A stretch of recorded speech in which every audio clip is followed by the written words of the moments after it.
Buenas noches, América. El Vaticano abrió hoy oficialmente el debate sobre permitir la ordenación de hombres casados como sacerdotes en zonas remotas de la Amazonía, donde hay tan pocos que los feligreses pueden pasar semanas o meses sin ir a misa. La propuesta se incluye en un documento que forma parte de los trabajos de preparación de una cumbre de obispos suramericanos en la Amazonía convocada para el próximo mes de octubre.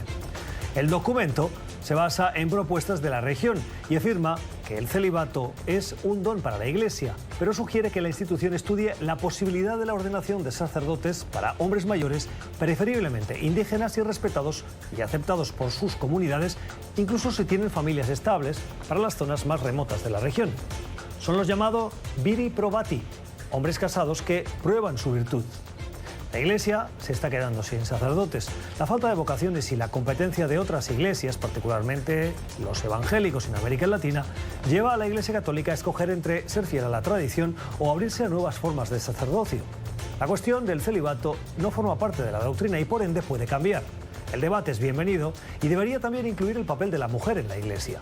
Un primer paso podría ser, además de permitir la ordenación de hombres casados, la de permitir también la ordenación de mujeres como diáconos, sabiendo que ese sería un estadio intermedio para su ordenación sacerdotal en el futuro. La Iglesia debe ser consciente que se juega su futuro. Son las 8 en Bogotá, Lima, Quito, las 9 en la costa este de Estados Unidos y Santiago de Chile, las 10 en Buenos Aires. Y esto es Cuestión de Poder. Bienvenidos. Hoy en el programa, ¿cómo llega Trump a la campaña de reelección para 2020? Encuestas dan ventaja a precandidatos demócratas. Desde Hong Kong analizamos las motivaciones de la protesta que movilizó a 2 millones de personas este fin de semana. ¿Cómo funciona el sistema eléctrico de Argentina para que, además de todo el país, la falla afectara a Uruguay y zonas fronterizas?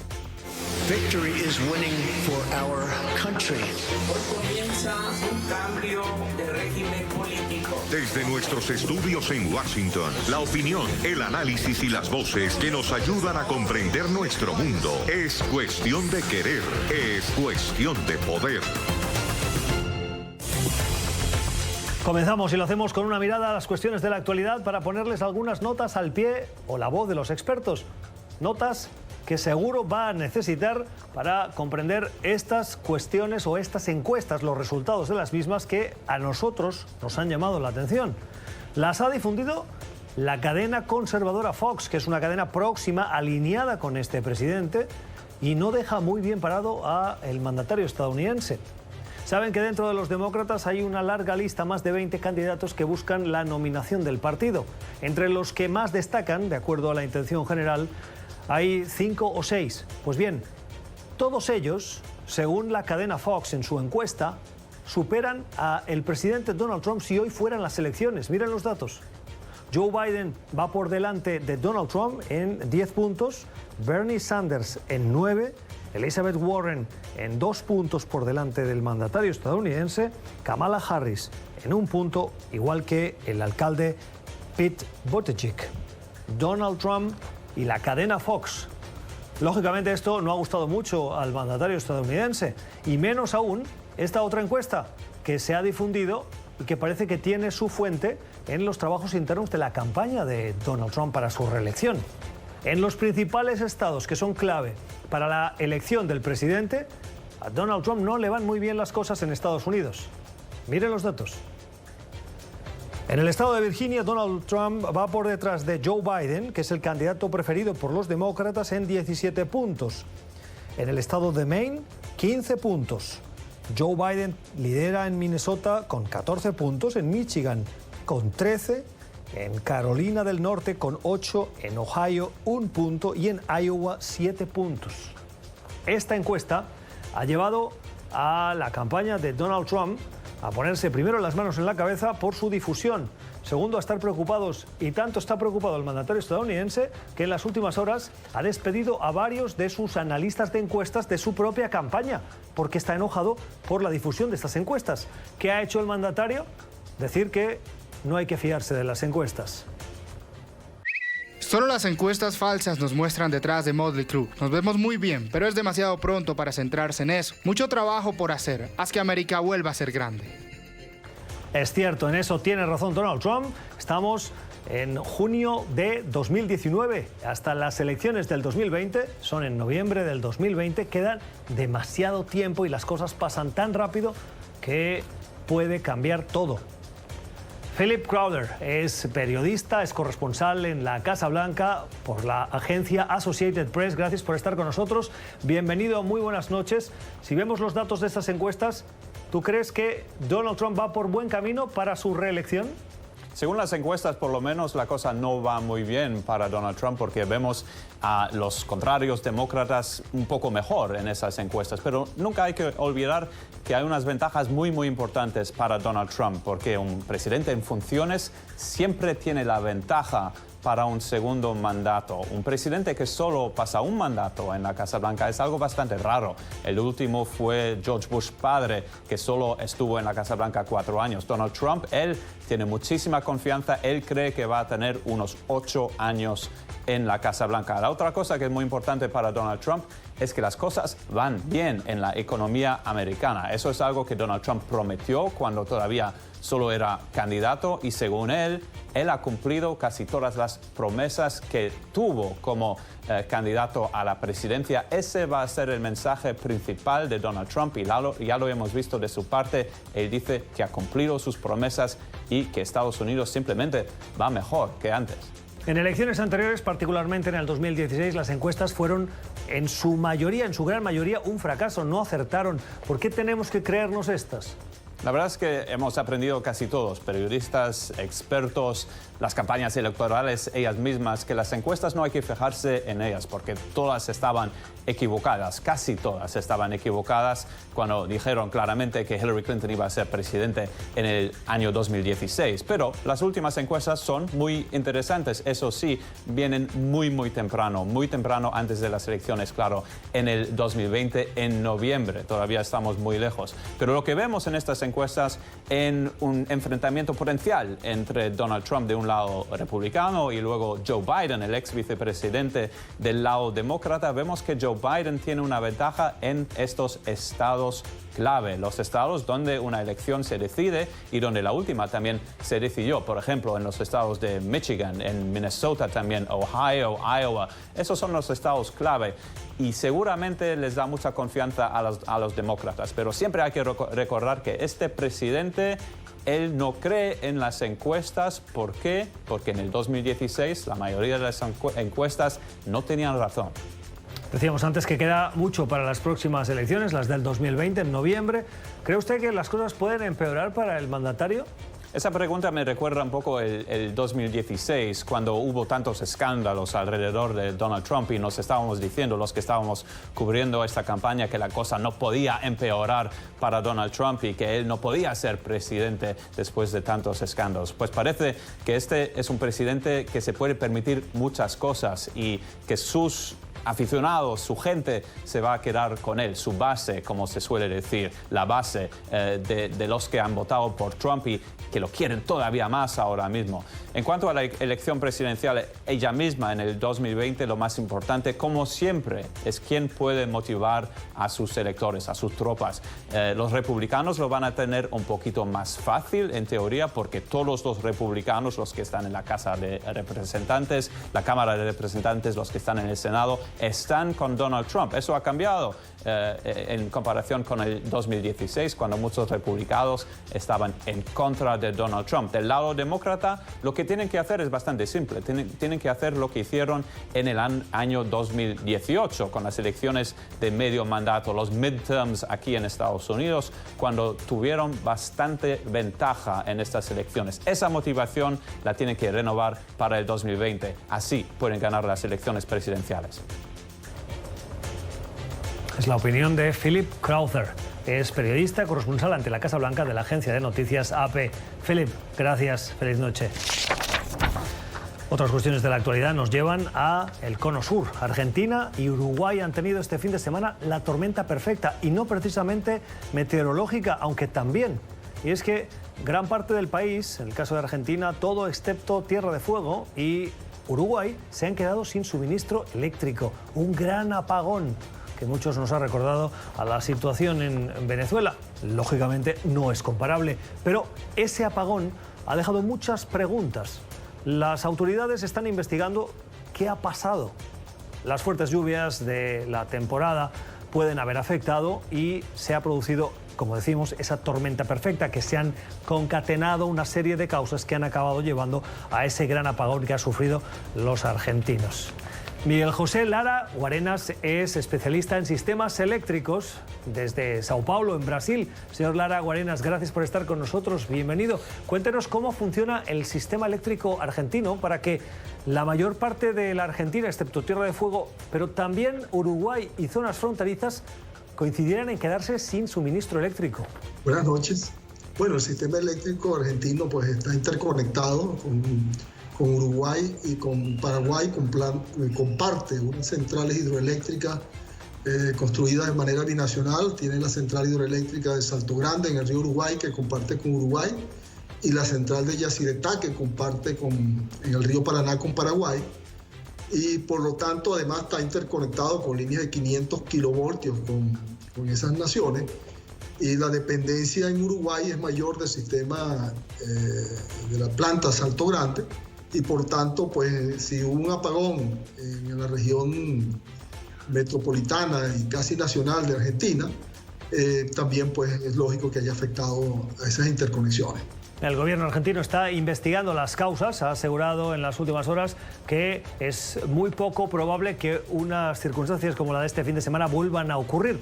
¿Se atreve usted a aventurar, a adelantar el problema, el origen de lo que ha sucedido este fin de semana? Si bien Macri dice que tardarán días en saberlo. Bueno, se pueden formular la hipótesis con base en la información que han indicado de que hubo una falla en el sistema de transmisión que une a las centrales de Yacyretá y Salto Grande con el resto de la sociedad argentina, pues de la población argentina. Y normalmente una falla en una línea no debe ocasionar un apagón. Eso lo que formula o indica es que o bien sea la falla no fue despejada, el equipo afectado no fue despejado apropiadamente y generó en una contingencia múltiple que terminó, puede ser ocasionando el colapso de tensiones, o puede haber sido por la salida de las unidades de las centrales ya mencionadas, o una pérdida de sincronismo, o esto que ocurre pues cuando ya el sistema pasa a otra condición, que no es la condición de seguridad operativa, en la cual una sola falla no debería ocasionar inconveniente. ¿Ha sido el de este fin de semana un fallo aislado o podemos hablar de un deterioro del sistema en general? Bueno, el servicio en Argentina no estaba en los últimos tiempos, ya tiene varios años, precisamente en sus mejores condiciones. La sociedad venía reportando inconvenientes con la calidad del mismo. Y lo que hay que tener claro es que no se puede recuperar un sistema eléctrico luego de varios años de deterioro. Un año de mal mantenimiento y deterioro representa como 3 años por lo menos para recuperarlo a niveles similares. Entonces, indudablemente, cuando ocurren este tipo de contingencias, puede ser que los equipos, el deterioro de los equipos haya tenido que ver o influenciado en las consecuencias que tuvo la falla que te genera en este apagón multinacional. Es el análisis, las explicaciones de Miguel José Lara Guarenas. Es especialista en sistemas eléctricos desde Sao Paulo, Brasil. Gracias. Muy buenas noches. Otras cuestiones de la actualidad. En Guatemala ha habido elecciones, primera vuelta para las presidenciales, además de elecciones a alcaldes y a renovar parte del Parlamento y para diputados del Parlamento Centroamericano. Pero nos fijamos en las presidenciales. De los 19 candidatos, ninguno ha conseguido la mayoría para evitar una segunda vuelta. Por lo tanto, hay 2 que van a esa segunda vuelta del 11 de agosto. Como era de esperar, y así lo decían las encuestas, Sandra Torres va a esa segunda vuelta, la socialdemócrata del partido Unidad Nacional de la Esperanza. Alejandro Giammattei, del conservador partido Vamos, es quien le disputará la alternativa. Van a ser esos 2 candidatos los que se van a presentar frente a los guatemaltecos. Más de 8 millones pueden ejercer su derecho a voto para ver quién quieren que sea el próximo presidente del país. Torres ha conseguido en esa primera vuelta más del 25% de los votos escrutados y Giammattei un 14%. Vamos a saludar a Adriana Thomas. Señora Thomas es analista para Centroamérica de Control Risk. Señora Thomas, gracias por estar con nosotros. Bienvenida, muy buenas noches. A 3 días de las elecciones de esta primera ronda, decíamos que el 48% de los guatemaltecos no tenía claro a quién votar. ¿Le han sorprendido los resultados? Hola, muchas gracias por la invitación. Y bueno, para responder tu pregunta, en realidad los resultados no sorprenden tanto porque pues tanto Sandra Torres como Alejandro Yamatei se posicionaban como los favoritos, los candidatos favoritos para ganar la elección en las últimas encuestas. Sin embargo, sí llama la atención y es un poco preocupante que haya habido tantos votantes indecisos y que no sabían por quién votar, ¿verdad? Faltando tan solo 3 días para la elección. Esto yo creo que se debe en parte a la incertidumbre que hubo y esto basado principalmente en la cancelación de ciertas candidaturas, principalmente la candidatura de Telma Aldana y de Suri Ríos, que bueno, esto reconfiguró el panorama electoral y pues hizo que los votantes tuvieran que buscar pues otras opciones. Recordábamos ahora que hasta 19 candidatos se han postulado en esta primera vuelta. Tantos candidatos como casi 2 decenas. ¿Cree usted que debilitan el proceso democrático para la elección del mejor candidato? Creo que lo debilitan hasta el punto que existe una gran oferta electoral y esto hace que para el ciudadano promedio sea muy difícil conocer todos los planes de gobierno y las propuestas que los candidatos impulsan. Y entonces esto hace todavía más difícil la elección de un candidato por el que se vaya a votar. Aparte de eso, hay que recordar que el sistema guatemalteco estipula que no solo se vota por candidatos por presidente y vicepresidente, sino también en esta elección del 16 de junio se votó por diputados para el Congreso, para representantes al Parlamento Centroamericano y por autoridades municipales. Esto significa que hay una gran oferta electoral que los ciudadanos deben conocer antes de emitir su voto. Y pues por supuesto que esto se hace demasiado difícil porque son más de 300 candidatos en total que pues están participando. ¿Quién cree usted que se perfila como el favorito en esa segunda vuelta, Torres o Yamatei? Bueno, aquí de parte de Control Risk, la verdad es que me remito de nuevo a la incertidumbre que hablábamos al principio. Consideramos que esta incertidumbre también puede cambiar el panorama electoral ahora con la segunda vuelta. Pero lo que sí queda claro es que Sandra Torres pues es la candidata puntera hasta el momento que acumula el mayor apoyo y pues esto se esperaría que continuara así de cara a la segunda vuelta, pero hay que tomar en cuenta que pues de hoy hasta agosto estos 2 candidatos van a estar tratando de lograr nuevas alianzas y lograr atraer a votantes en lugares donde no recibieron tanto apoyo, como por ejemplo en el caso de Sandra Torres. Lo más posible es que ella pues busque atraer al votante de la ciudad de Guatemala, por ejemplo, donde Alejandro Yamatei recibió más apoyo. Entonces eso también podría reconfigurar los resultados de la segunda vuelta. Pero por el momento creo que la primera vuelta sí demuestra que Sandra Torres es la candidata que hoy por hoy acumula la mayor parte del apoyo electoral. Es el análisis de Adriana Thomas, es analista de Control Risk para Centroamérica y Guatemala. Gracias, señora Thomas, muy buenas noches. Otra cuestión de la actualidad en las últimas horas, aún resuenan las protestas en Hong Kong, protestas que han conseguido su objetivo. Casi 2 millones de personas, según medios locales, salieron a las calles este fin de semana para protestar por ese proyecto de ley que hubiera abierto la puerta a la extradición de Hong Kong a China. Los hongkongueses no estaban por la labor y así lo ha escuchado la jefa del Ejecutivo del Gobierno de Hong Kong, Carrie Lam, que ha decidido retirar el proyecto de ley y ha pedido disculpas a los ciudadanos. Es una victoria sin duda para esos ciudadanos, pero ellos continúan en las calles protestando. Bueno, vamos a Hong Kong para analizar la situación de este fin de semana y lo que puede venir. Saludamos a Damon Pang. El señor Pang es periodista de Radio Televisión Hong Kong. Gracias por estar con nosotros. Feliz noche, bienvenido a Cuestión de Poder. ¿Podemos hablar de victoria definitiva o el gobierno de Lang aún puede volver a presentar más adelante esa propuesta de ley? La mayoría de los manifestantes no consideran que se ganó la batalla, especialmente porque el gobierno dijo que se había suspendido el proyecto, no se había retirado.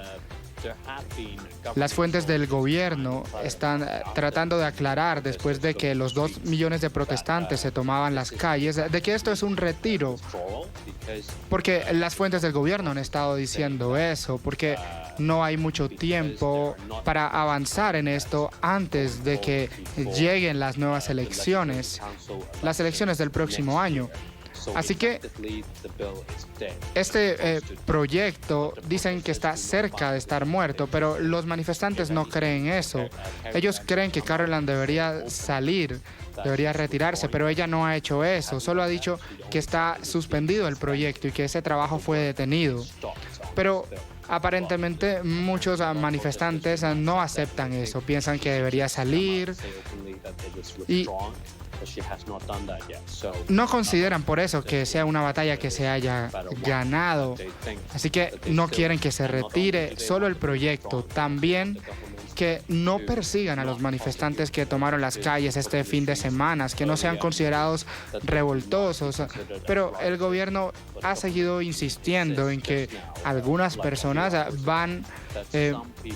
presuntamente habrían tomado lugar en esos disturbios y los manifestantes no quieren eso. Quieren que el gobierno retire esa definición de disturbios de los protestantes. La mayoría de las voces que protestan en las calles aseguran que la jefa del Ejecutivo de Hong Kong, la señora Lang, está alineada con los intereses de China. ¿En qué sentido cree que se produce esa alineación? Bueno, ella en realidad es designada por Beijing. Como usted sabe, Hong Kong no tiene una democracia completa como tal. La jefa ejecutiva es elegida por 1.600 personas. Solo esas personas a las que se les refiere con intereses particulares son un pequeño grupo que puede votar por ella. Y muchos de ellos en el comité electoral son personas pro-Beijing. Solo unas 300 personas en ese comité son pro-democracia. Así que, aunque ella dice que tiene que ser responsable y rendir cuentas a Hong Kong, también lo tiene que hacer a Beijing. Muchos en las protestas piensan que ella solo le da cuentas a Beijing, e incluso este proyecto solo se está evaluando en unos meses, pero ella dice que lo inició por ella misma. Sin embargo, Beijing y sus oficiales han estado a cargo de todos esos asuntos en Hong Kong con el trabajo que ella está tratando de hacer con ese proyecto de ley. Así que después de que ella decidió decir que el proyecto o ese trabajo fuera suspendido, Beijing abiertamente también dijo que el gobierno central la apoya a ella y al trabajo que ha tenido su gobierno. Si finalmente Lang tiene que presentar su renuncia por esa expresión social en las calles, ¿qué pasaría? ¿Habría elecciones o la sustituirían orgánicamente? Bueno, si sirve de algo, a ella se le preguntó sobre esto en una conferencia de prensa, si renunciaría o no. Eso fue el fin de semana. Ella se rehusó a contestar. Básicamente dijo, ok, voy a continuar con mi trabajo. Dijo que continuaría trabajando y cumpliendo y sirviendo al pueblo de Hong Kong. Así que ella no va a renunciar, no lo va a hacer. Por lo menos los periodistas aquí en Hong Kong entendemos que el gobierno de Beijing designa al jefe ejecutivo de Hong Kong y una renuncia debe ser aceptada por ellos. Así que no parece que Beijing vaya a aceptar eso en ningún momento pronto. Incluso en el poco probable evento de que ella renunciara, no sabemos todavía quién en realidad sería a cargo. Si pasa algo, Beijing no la va a dejar renunciar, porque a sus 14 años, cuando un anterior ejecutivo renunció, eso fue como una bofetada en la cara para Beijing. Así que, como entendemos, Beijing no va a permitir que Caroline renuncie, ella posiblemente va a seguir con su trabajo hasta que finalice el periodo. Es el análisis de Damon Pang, periodista de la radio televisión de Hong Kong. Gracias por haber estado con nosotros. Suerte en esa cobertura. Feliz noche. Muchas gracias por invitarme. Tiempo para el debate, para las opiniones encontradas en el análisis. Hoy con quienes ya nos acompañan en este estudio en Cuestión de Poder, con Francisco Semiao. El señor Semiao es analista político conservador, es experto en relaciones intergubernamentales y es miembro del Instituto Gold para las Estrategias Globales. Señor Semiao, buenas noches, gracias por estar con nosotros. Un placer, como siempre. Y con Federico de Jesús. El señor de Jesús es analista político, es demócrata, es presidente de FDJ Solutions y fue vocero de la campaña de Barack Obama para medios hispanos en el año 2008. Señor de Jesús, buenas noches. Gracias por tenerme. Gracias a ustedes por estar con nosotros. Datos de encuestas que han salido y que comentábamos al inicio, en el que, grosso modo, lo que dicen es, por un lado, para no volverlas a revisar una a una con todos los detalles porque lo acaban de ver, que el presidente Donald Trump va por detrás de los miembros o los candidatos demócratas que buscan la nominación a nivel nacional de los principales, entre ellos Joe Biden, por supuesto, Bernie Sanders, Elizabeth Warren, Kamala Harris o Pete Buttigieg. Todos ellos están por delante en intención de voto al presidente Donald Trump. Y si escogemos al candidato que hoy parece que las encuestas dan como favorito dentro de los demócratas y gran parte de los independientes, Joe Biden, en estados clave, que son los que van a decidir las elecciones, Joe Biden lidera en la mayoría de casos por ventajas de 2 dígitos. En estados como Virginia, como Maine, como Minnesota, como Michigan, y luego en Carolina del Norte, Ohio y Iowa por 1 dígito, que oscila entre el 1 o el 8. Pero que en el mejor de los casos, por ejemplo en Virginia, hasta 17 puntos por delante. Señor de Jesús, queda mucho para las elecciones, es cierto, son en noviembre del 2020 y estamos a junio del 2019. Pero estos datos, ¿qué nos dicen? Dicen que a pesar de una economía con un desempleo de 3.6%, pues lo que sucede es que hay una insatisfacción con el presidente Trump por sus promesas rotas en cuanto a la seguridad fronteriza, en cuanto a sus planes de infraestructura, en cuanto francamente seguir la ley y el orden. Pero por otro lado sí queda mucho tiempo y a estas alturas en el 2015 estaba delante Jeb Bush por 40%. Así que todavía no nos podemos fiar mucho por las encuestas, pero nos demuestran una tendencia de insatisfacción en el país. Yo estoy de acuerdo también, y también es muy temprano para decir, y no tanto para darle aviso a la oposición, ¿verdad? Pero yo he leído análisis de todo que también dice que, bueno, también estamos viendo que hay un grupo de personas que votaron por Trump que no están muy felices porque no ha hecho exactamente total lo que dijo. También están un poco cansados de tanto drama a nivel de la Casa Blanca. Pero también hay un asunto donde, igual como la última vez, que siempre decían que la señora Clinton iba a ganar, pero eso totalmente no estaba correcto ese análisis. Pero a la misma vez hay una cosa que pasa cuando se hacen estas encuestas, que las personas a veces se sienten un poco avergonzadas de decir por quiénes no van a votar. Entonces estamos viendo posiblemente eso también. Pero también estamos viendo que posiblemente hay una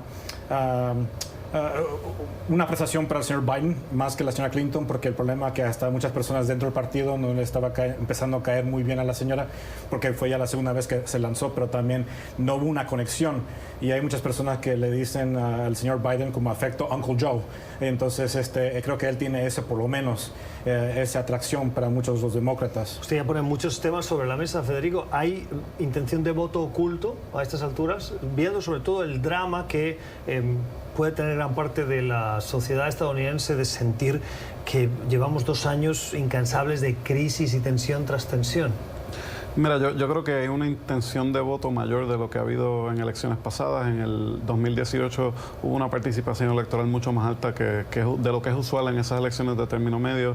Obviamente por el hecho de que 24 candidatos demócratas, pues sabemos que hay mucho entusiasmo en el ala liberal para derrocar a Donald Trump, pero en realidad falta muchísimo tiempo. Las encuestas, como decía Francisco, demostraban que Hillary Clinton estaba al frente por mucho y acabó perdiendo el voto electoral. Así que yo creo que falta mucho, pero definitivamente el dinamismo dinamismo que hay en la primaria demócrata debe de ayudar a entusiasmar a ese electorado. Cuando habla de ese dinamismo de la parte liberal, hemos escuchado la narrativa de Trump en los últimos días y también la de, en general, el Partido Republicano y voces demócratas que insisten en contraponer a Trump a el socialismo e intentar identificar a todo lo demócrata con socialismo y con esa idea que en Estados Unidos tanta urticaria genera. Cuando habla de que la parte liberal del Partido Demócrata es la que está movilizada y vemos a Donald Trump que ya le está dando por ahí, ¿eso puede ser un problema también para los demócratas? Pues mira, tiene el potencial de serlo. Yo creo que vivimos en una época diferente. Bernie Sanders se autodeclara socialdemócrata y sacó 45% del voto en la primaria demócrata del 2016. Y ya la Guerra Fría se acabó hace más de 30 años. Pero si el Partido Demócrata no tiene cuidado en escoger los temas y sus portavoces, pudieran prestarse para la campaña de miedo que está haciendo el Partido Republicano. ¿Y usted cree que es fácil escoger temas cuando la agenda la marca un presidente como Donald Trump, que tiene una extraordinaria habilidad para marcar la agenda pública? Bueno, por eso es que el Partido Demócrata tiene que ponerse las pilas y ser más disciplinado. Y eso lo dice un demócrata. ¿Qué opinas? No, estoy de acuerdo también, porque hay que tener cuidado, no tanto hasta cierto punto, porque yo creo que los dos lados lo hacen. Dicen una cosa durante la campaña y hacen totalmente algo cuando entran en oficina. Pero lo que vimos actualmente del señor Sanders, y creo que por eso creo que vimos un poco de baja en sus números comparado al señor Biden, es porque prácticamente todo lo que dijo, y yo siempre trato de dar la duda, de beneficiar a la persona que quieren las mejores intenciones, pero prácticamente lo que él habló salió de un manifiesto comunista, y creo que hay un porcentaje significativo en este país que no quieren esas cosas en este país, aunque que sean con buenas intenciones. Entonces, por eso creo que tienen que tener mucho cuidado en escoger ese candidato, y lo que estamos viendo de la última vez con el señor Sanders, que claro, que él creo que hubiera ganado si no hubiera cierto drama dentro del partido.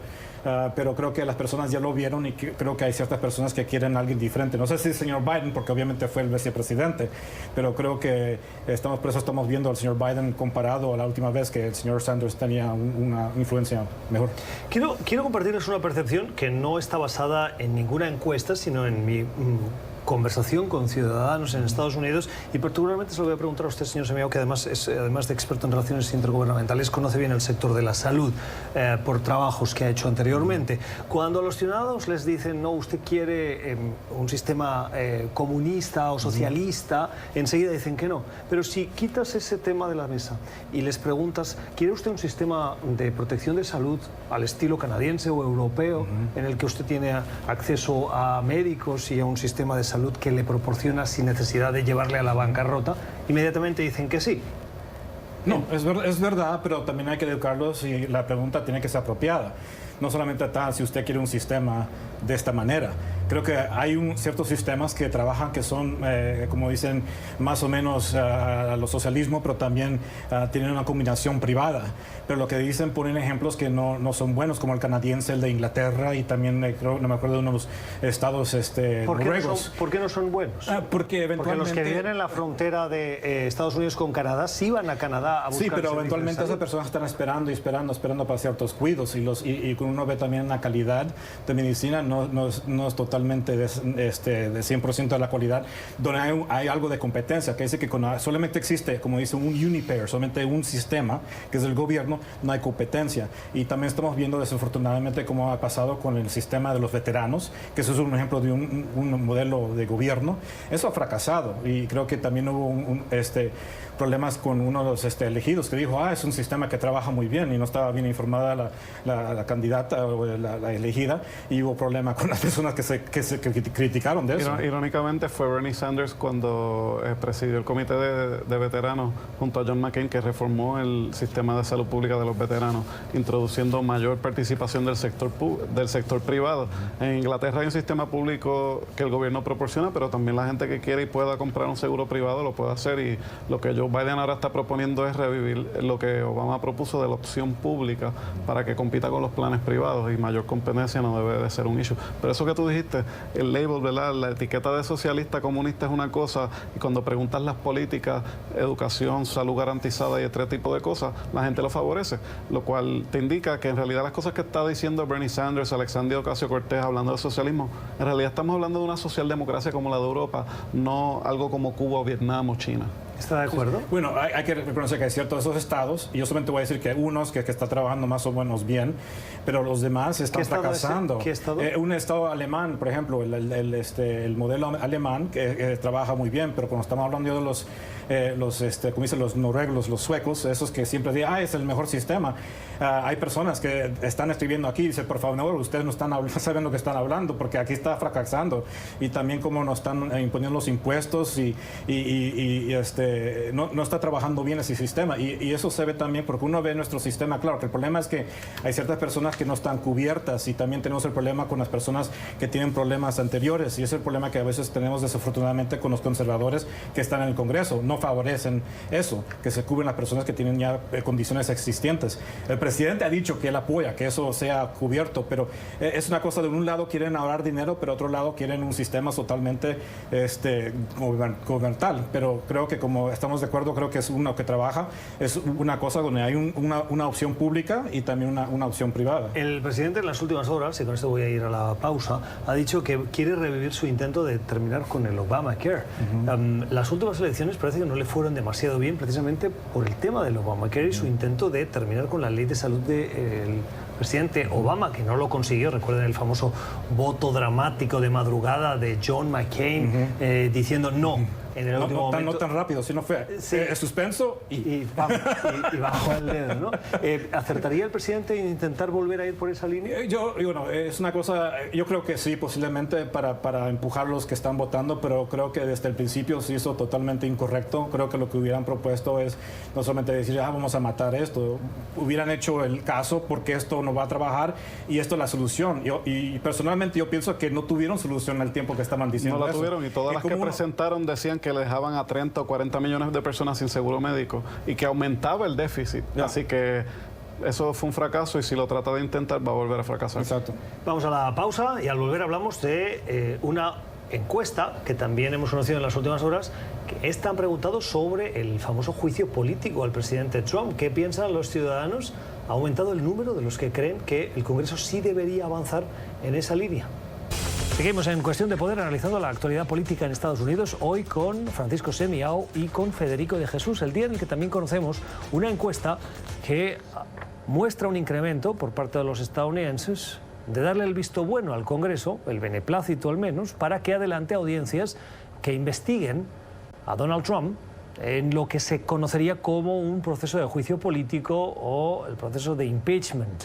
Lógicamente tiene pocas posibilidades de avanzar ese proceso de destitución del presidente, entre otras cosas porque en el Congreso hay dos cámaras. La de la Cámara de Representantes sí la controlan los demócratas, pero en el Senado no, y es muy probable que eso supondría un desgaste para los demócratas al encontrar que el proceso no culmina con lo que ellos querrían que pasara, que es destituir al mandatario. Los datos que dicen que el 27% hoy de los estadounidenses dan ese visto bueno al Congreso, 10 puntos más que la última encuesta. Otro 24% dice que el Congreso debe seguir investigando para ver si tiene evidencia suficiente, y un 48% le dice al Congreso no investigue, deje que el presidente termine.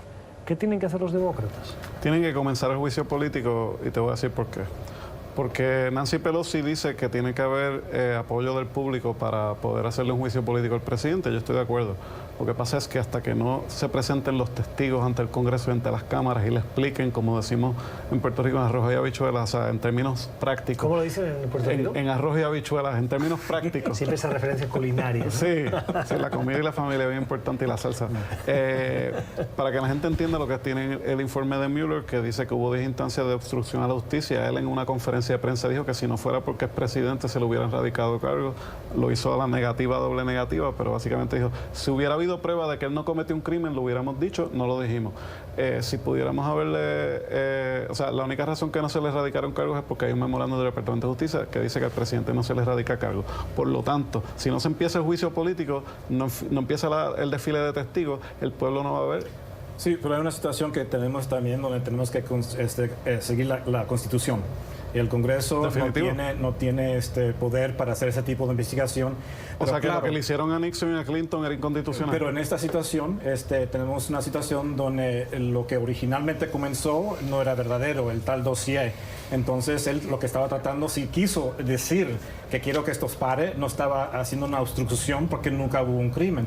Pero a la misma vez, eso no tiene nada que ver. Por eso que las personas que hicieron esta investigación están documentados que tenían ideologías políticas, eran donantes demócratas a la misma vez. Ese reporte que se hizo, si estamos en un mundo perfecto, el señor Mueller hubiera sido, no sé cómo se dice en español, disbarred, porque es una cosa donde una investigación de este tipo se cierra si no hay crimen, pero no se hace público un reporte solamente para hacer a la persona ver mal.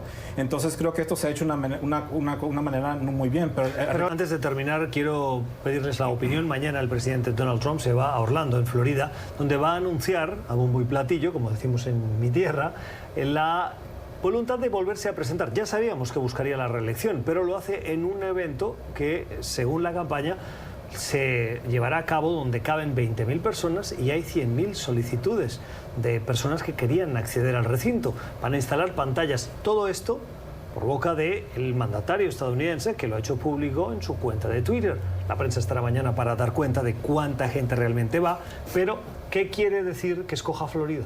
Yo creo que estratégicamente el presidente es inteligente, el estado de Florida tiene los votos electorales para poder cambiar la elección. Una comunidad latina que está muy pendiente de lo que él está haciendo, tiene que ver cómo va a atender el asunto de los puertorriqueños y los venezolanos, porque aunque él está haciendo mucho por Venezuela, no le ha dado el TPS a los venezolanos y hay mucho resentimiento en esa comunidad, así que puede haber peligros, pero también aciertos. Si él no gana Florida, no gana la elección, prácticamente. Las opiniones de Francisco Semiao y de Federico de Jesús, hoy en Cuestión de Poder. Gracias por haber venido. Gracias a ustedes. Vamos a la pausa, regresamos con nuestra recomendación cultural. Redes sociales. Diversos mensajes que nos han llamado la atención en nuestras redes sociales. El primero nos llega precisamente de las críticas que le hacían algunos analistas en este programa al presidente Donald Trump por la separación de familias. Pues bien, ustedes nos recordaban esto. Los hipócritas demócratas dicen que están preocupados por la separación de las familias en los centros de detención. Da risa que desde el 2014 Obama separó a los hijos de sus padres y los demócratas nunca dijeron una sola palabra de condena. Eso es demagogia e hipocresía.